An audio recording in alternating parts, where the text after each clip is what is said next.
Welcome to Marketing Matters. I'm Peter Applebaum. Who said that advertising isn't fun? That's why we're here at Luna Park to enjoy the thrills and spills of Australia's first ever advertising week. We're going to speak to Facebook, the Warehouse Group. We're also going to speak to the global CEO of Advertising Week and a man that markets marijuana. First up, we're going to speak to Matt Schenker, who's the global CEO of Advertising Week.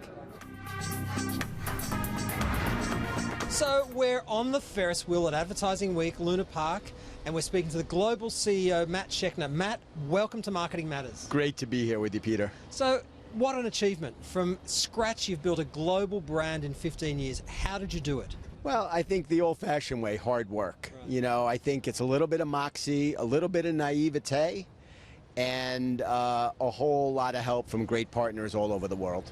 So if I'm a small business and I'm looking to build a global brand, no matter what the industry is, from a marketing point of view, what are the suggestions you would have? Well, I think in today's digital world, the experience really matters. That's why we're here at Luna Park. That's why last night for our opening gala, we were at the Opera House right behind us.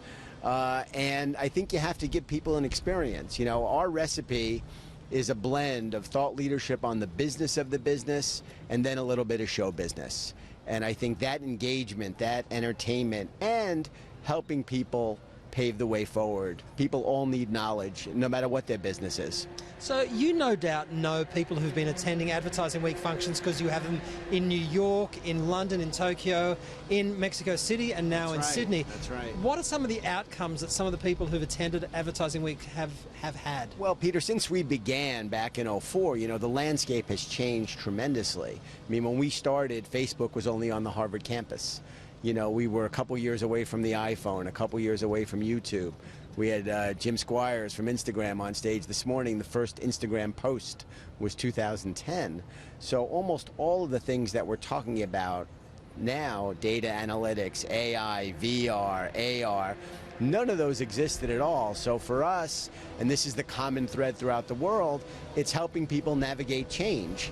And for us at Advertising Week, it's a blend of the timely, largely the technology-driven changes, and the timeless creativity, diversity and inclusion, female empowerment, talent, you know, bringing in the broader arena of popular culture. And that's a very big part of our DNA as well. So having spoken to so many marketers from around the world, your partners included, what are the key trends you think that marketers should be aware of over the next 3 to 5 years? I think the gravitation towards mobile, the rapid pace of technological change makes it harder and harder to engage consumers. You know, all of our behavior has morphed and evolved, you know, so quickly, much faster than anyone could have imagined. So I think those that navigate change will do well. I think, you know, there are great examples of traditional and new media working together. We're talking about a lot of that stuff on the stage here, but I think the smart people figure it out. And that's what we see all over the world, whether we're in Mexico City or London or New York or Tokyo or here in Sydney. You know, the power of big ideas, the power of creativity to solve challenges, and the value of hard work. You know, those separate the winners from the non-winners. So, Advertising Week 2020 from around the world, how is it going to be different in 2 years' time to the way it is today? Well, I think the content changes. I can't tell you we were smart enough to have done it purposefully, Peter, but the absence of a theme really works in our favor. So we hand curate a program each market we go to that is very much a reflective mirror of what's happening in popular culture. You know, certainly the gravitation and the dominance of streaming in the consumption of content, the convergence of technology, content distribution, that will continue to be a hot area. How consumers buy things, fundamentally, that's changed dramatically. I know Amazon's relatively new to this market, but there's a lot going on, you know, in that world. And I think how the business models continue to change, the agency model, how clients are continuing to evolve, and sort of that balance between procurement and creative. You know, that's a real hot button as well. Do you think marketing is a wonderful place to be, or it's less exciting than it was, or it's more exciting? Listen, it's never been a better, more exciting time, and our job here is about navigating change. So we're Switzerland. We bring together the whole ecosystem: brands, creative, ad tech, media owner. So the pace of change is rapid, and our constituents and delegates all around the world, everybody's looking for answers, everybody's looking for an edge, and everybody's looking to share learnings from one part of the world to the other. And what we've been able to build, being in just about the entire world, and we're launching in Johannesburg in 2019, we're able to bring a genuine global perspective, and through our AW's 360 platform, beyond when the circus comes to town, in this case, quite literally, we're able to extend that thought leadership platform to our delegates around the world all year long. Matt, you obviously have competitors, some who are probably better established than you, have been around longer. Sure. How do you deal with your competitors? How do you differentiate Advertising Week? It's a great question, Peter. We stick to our knitting, and we've always felt, my partner Lance Pillersdorf and I always felt that let's make our stuff great, and then everything else takes care of itself. So let's take the example of where we are right now. Here we are on top of a Ferris wheel in Luna Park. The Harbor Bridge is behind us. The Opera House is behind us. So I don't, and in a respectful way, I don't particularly care what any of our so-called competitors are doing. I know what we're doing. We're making a great product. We're very driven to make it better. This is the 25th global edition of Advertising Week. So I think if we continue to work hard, to do great work, to deliver a great product, then everything else takes care of itself. So what are the final pieces of advice you would have to Australian marketers, given the experience you've had from around the world? I think you've got to think out of the box. It's an old expression, but it's a true one. I think, the lazy, let's play it safe. I think you have to take risks. I think you have to be willing to go to places that you haven't been before. I think you have to recognize that your yesterday's competitor might be tomorrow's collaborator and friend. And I think you have to take a long-term view. It's not always about maximizing profit today or tomorrow. It's, can you build a product, and if you get the product right, eventually you'll figure out how to make money. So Matt, thank you so much for your time, and thank you also for not making any jokes about the ups and downs of advertising and marketing. It's great to be here with you, Peter. Thanks for having us. Next up, we're going to speak to Johnathan Waker, who's the Chief Marketing Officer of New Zealand's The Warehouse Group. We speak to him about e-commerce, how bricks and mortar stores survive and thrive in this digital world. Johnathan Waker, Chief Marketing Officer of The Warehouse Group, one of New Zealand's most successful companies. Welcome to Sydney, Australia. Thank you so much. It's great to be here. You've had an amazing career. You've been into so many countries. You've got 2 MBAs, not one. You've worked for Yahoo, for Zynga, for the Walt Disney Company, and you're even a banker. Why The Warehouse Group in New Zealand, of all places?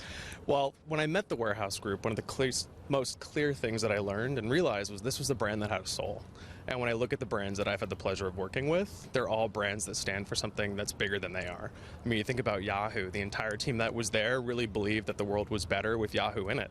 And for 4 years, we really felt like we were making a difference. And at the end, we made a really good change. And so I had the chance to meet the Warehouse Group, and you meet not only the employees, but the people in the community. You meet the people who work in the stores. I mean, even the people who pick you up at the airport, and you meet in town. And it's a company that touches everybody, and it just feels massive. And so when I met the company, there was no way I could say no. That's an amazing story, joining a company because of its soul. If we could have a look at Yahoo for a short time. Yahoo obviously has had many challenges over the last decade or so, having been the internet darling in the early days. What did you learn from your 4 years at Yahoo that you can implement at the Warehouse Group? 2 major things. The first was what it means to turn a company around from the inside. You really have to build brands from the inside out, and Yahoo really started with its employees. And that was one of the real testaments that Marissa brought to the table, was changing the culture, employees first, because they're your best advocates. The second was just how hard it is to turn around a big company. I mean, Yahoo at the time was the 4th biggest website in the world. It had declining revenues and things hadn't been growing in quite some time. And to stop those losses and turn things around took an amazing amount of work. But when you focus a group of passionate employees around one goal like that, we actually achieved it. We turned it around. It was the first time in the internet history that a company of that size had turned around declining revenue. We were able to sell it to Verizon at the end of the day. It's an amazing story. So let's fast forward to the Warehouse Group. Saying that it's an organisation with soul, how can you discern that? So when I met employees and I met people in the community who talked about the Warehouse Group, you could see them smile. And the things that the company stands for at its soul are things like helping the community through donations. Over 50 million New Zealand dollars have been given back since the company was created in 1982. The way they stand up in the community, there's this amazing program where they teach kids what it means to have a job well before they finish high school. They do so much for the environment. We just got rid of all of our plastic bags. We're going carbon neutral next year. The ability for this company to actually lead the way, and then you take that forward into places like wellness and anti-family violence. It's a company where when it makes changes, other companies in the region follow suit. We actually just had a bill pass in Parliament that we made a change in 2015 where we would give people time off if they were a victim of family violence. And now it's a law in New Zealand, largely because the organization that I'm a part of led the way. That must be incredibly satisfying to be working with an organisation like that. Let's look at e-commerce, because obviously that's your experience from an internet point of view for the last 4 years when you're at Yahoo. Obviously, the Warehouse Group has a huge physical bricks and mortar footprint. How do you go about ensuring that the Warehouse Group's the short, medium and longer term future is well taken care of? It's a great question. So there's really three things we're focusing on right now. The first is the amazing opportunity that e-commerce gives you to be laser focused on your customers, right? You can show up where they are when you need you any time of day. That's pretty cool. The second is actually making sure our supply chain is right. And when you think about all the logistics that it takes to get a package from, a shipyard off to a distribution center into someone's home in a matter of hours, let alone days, it really does require some serious re-engineering, and that's part of the transformation we're undergoing right now. Right. And the third is really just making sure we're using our footprint in the right way. We have 274 stores all across New Zealand. We have 12,000 employees. It's important that we use every asset to our advantage to make sure that when we do activate all things e-commerce, we're growing appropriately. So you have people watching this interview who have their own bricks and mortar store or their business, and they're worried about what digital marketing and the digital revolution the impact it's going to have on their business. What would you recommend for smaller businesses who don't have 274 outlets? What do you suggest they should do? I think in the new world, it is so important, more important than ever, to stand for one thing and stand for it hard. You have to find a way to make people love you for the things that you stand for. And if people don't like you because you stand for something important, that's okay too. At the end of the day, it's important that you stand for something and people will notice. And as it becomes harder and harder to break through because there's so many websites, there's so many ways to advertise, the more you can stand for something unique and specific, the better off you'll be in the end. So people will look at you and say, oh, he's a digital guy. That's easy for Johnathan. He gets it. What about for people who have maybe come up over the last 2 or 3 decades or however many years and don't have as much digital marketing experience? What do you suggest they should do? I think the number one thing, and it's one of the reasons I'm here at Advertising Week, is find a partner in the space who can help make you better. And one of the best pieces of advice I was ever given was, as a CMO, make sure you find your 4 to 5 best partners and hold them close. And if you're in this space for the first time, or if you don't have the experience in digital, find a partner who's going to make you better, and find a partner who you can make better. And by the two of you working together, you'll be able to do some great stuff. So, can you expand on that? What do you mean by a partner? Is it a web company or somebody else who's in a similar business to yours? It depends on the size. I think if you're a big enough company where you can afford an agency, I would absolutely go and find a group of people who can help make you better. If you're small and starting out for the first time, there are some great self-help websites that can help do some of the things for you. There's a company called Shopify out of the US that I'm pretty impressed with. You can start a web store on your own. They take care of all the complicated stuff behind the scenes, like search engine optimization, things like customer relationship marketing, all of that stuff, and they just make it fun. And I think the most important thing, and your customers will notice it, is that you love what you're doing. Passion will transcend any amount of marketing, digital, traditional, doesn't matter. If you have people who are your fans, they'll find you. So 274 outlets, how many employees? 12,000? 12,000 employees. So how do you ensure that your employees, you mentioned employee marketing in a way, is so critical. How do you ensure those 12,000 people buy into the vision and the passion? It's a big part of what we're doing this year. And the first step is making sure you have open communication, actually talking to your employees, bringing them in on some of the good things you're trying to do first before it goes on the outside. The second thing, and I learned this from what Air New Zealand has been doing so successfully in Australia and New Zealand for quite some time, is actually market to your employees. It's okay if you use things like television, digital, traditional, but actually talking to your employees and letting the rest of the country in on the action, let them eavesdrop, is a really, really big part of the journey. And the third is just making sure you actually give your employees a reason to love you. Final question, Johnathan. Where do you see the Warehouse Group will be in 5 years' time? You've been with them for 5 years. You've put your mark on the customers, on the way the business is done, the marketing programs. Where do you see the Warehouse Group will be? I think there'll be two major things that'll happen in the next 5 years for us. The first is I think you'll see our footprint evolve with the changing landscape of New Zealand. I think you'll see us move into smaller formats and more distributed formats, things like shop-in-shops, a lot of that stuff we're testing now. I think it'll just fundamentally change how we use our 274 locations. The second is obviously our online and e-commerce will be so customer-centric that everything will be able to happen the minute you think about it. You'll be able to get a package delivered within a day. You'll be able to have recommendations that are personalized to you. You'll be able to have pricing that's right for the moment you're in. And so I think e-commerce is going to be a massive growth story for us in the next 5 years. Johnathan Waker, thank you so much for your time on Marketing Matters, and we're going to all look at your career with great fascination. Thank you so much. Great to be here. Coming up after the break, we're going to speak to Kylie Smith from Facebook, who's going to tell us how small to medium businesses can best take advantage of Facebook's amazing reach.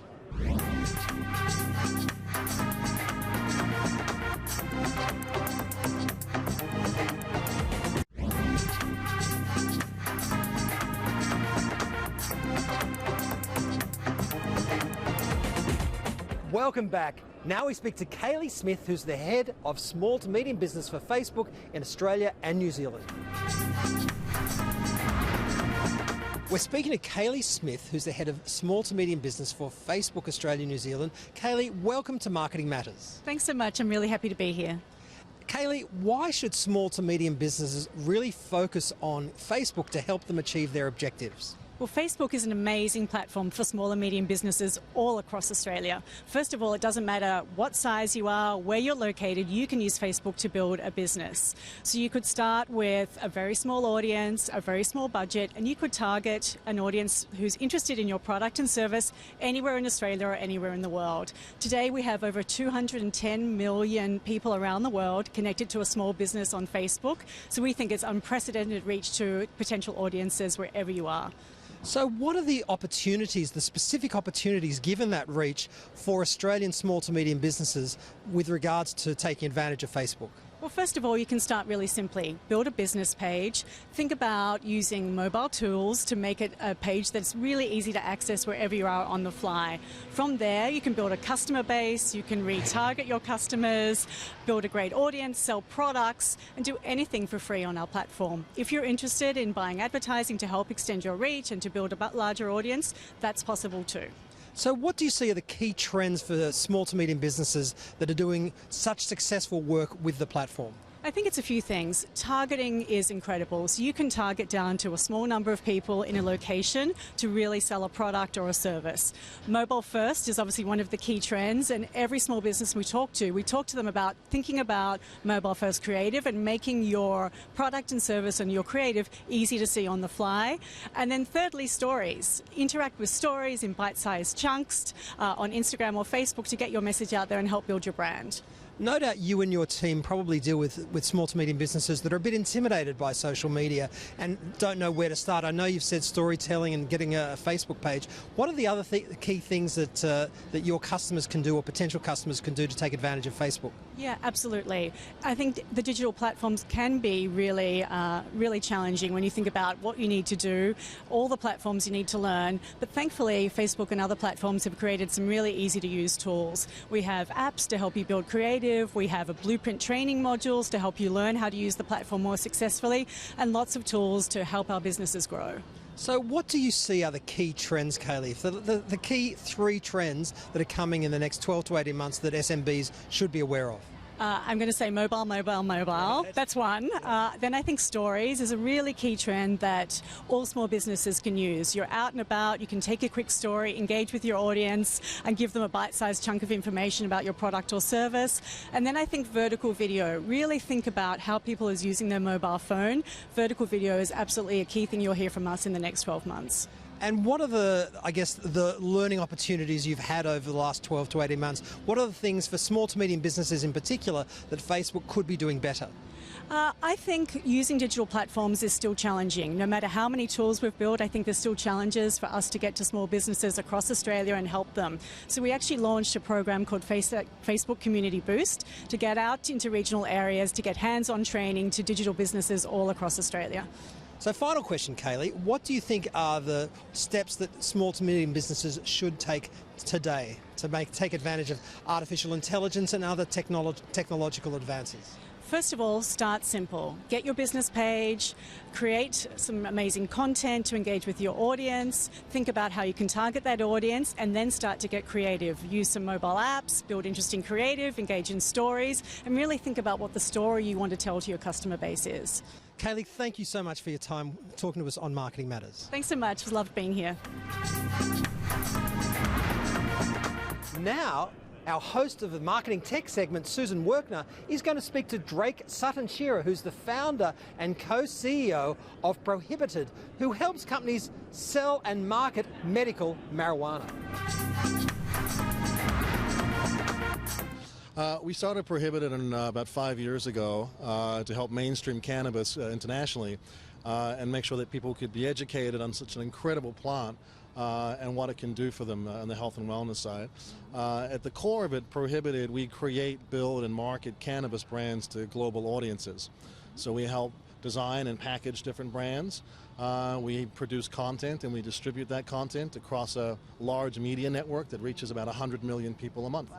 Yeah. That's amazing. And tell me, with the cannabis, I guess it's an interesting area to specialise in. Why did you specialise in cannabis marketing? Well, cannabis marketing is one part of what we do, but the reason to specialize in it is because no one else was really adopting a progressive modern approach to creating and marketing cannabis for global audiences. And so we wanted to do that. It was been very much a legacy kind of a business where it's all about stoners. And we hate using that because really it's about people getting well and getting better and using cannabis instead of opioids or synthetic drugs. And tell me, with marketing, what makes marketing cannabis or kind of companies that are obviously in the cannabis area different to any other business? Well, it's a phenomenal industry. There's more stories in the cannabis industry than I can count. You've got real, true, authentic, genuine people who've had real hardships, right? Growing cannabis or using cannabis. Maybe they've been jailed for things that they should have not been, right? And so it's all about helping people. So if we can help people get better through cannabis, and we can help other people discover cannabis so they can get better, then that's one of the reasons why we're doing this. I know that the market is very crowded. There's a lot of small players around the world, I guess, in this area. Which countries are doing marketing well for their cannabis companies? Sure. I mean, it's an exploding industry. Just in Canada and the U.S. alone, there's more than 75,000 cannabis companies. But you've got 250 million people in a post-prohibition economy now between Canada and the U.S., yet markets are very different. In the American market, it's more of an adult use market and medicinal, which means you can create lifestyle brands. And in Canada, there's a lot more packaging restrictions, so really you can't create those same kind of brands in the same way you could in the U.S. I believe there's a couple of Canadian companies exhibiting at Adweek, is that right? There are. We're very excited to have Atlas Growers, who are a phenomenal cultivator out of Edmonton in Canada, and Namaste Technologies, which is a public company that creates e-commerce solutions for cannabis companies. There's a lot of Australian listed companies like MTC Pharma also in this niche. What advice would you give to smaller businesses in a very crowded niche trying to make a name for themselves? Sure. I think at the moment you've got, on the Australian Stock Exchange more than $1 billion of market capitalization with some of these companies that are listed.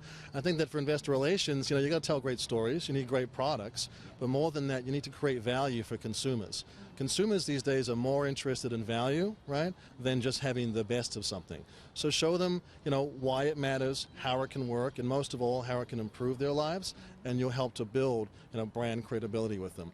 And that's one way to have a successful product if you're a company looking to list on the Australian Exchange. Final question then, where do you see the business in 5 years' time? Well, I think it's a $350 billion category or more globally. Europe alone is about 113 billion euros by 2028. That's going to be a massive market.